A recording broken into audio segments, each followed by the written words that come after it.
जीवन में तीनटा भूल केबे करंतु नहीं। जोटी तुम मन को सम्मान मिलू नहीं से जगह को केबे हेले भूल ले जानतु नहीं। जदि से जगह को जिबे निश्चित भाव रे अपमान पाइबे।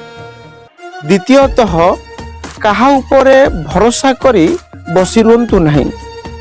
सी मते सहयोग कले जे मुई काम करी बा मुई काम रे आगु को जीवी ए भरोसा करी केबे कहा उपरे बसंतु नहीं। बरं निज कर्म उपरे भरोसा करंतु निश्चित भाव रे आगु को यात्रा करि परिबे।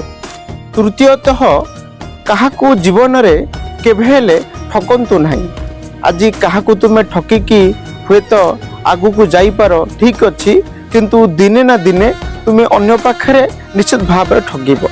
प्रत्येकटी मनुष्य ए तीनोटी दिग उपरे यथेष्ट ध्यान देबाकू पड़िबो बा ए तीनोटी भूल केबे करिबाकू न पड़िबो जेमिति से चिंता करिबा आवश्यकता। जय जगन्नाथ।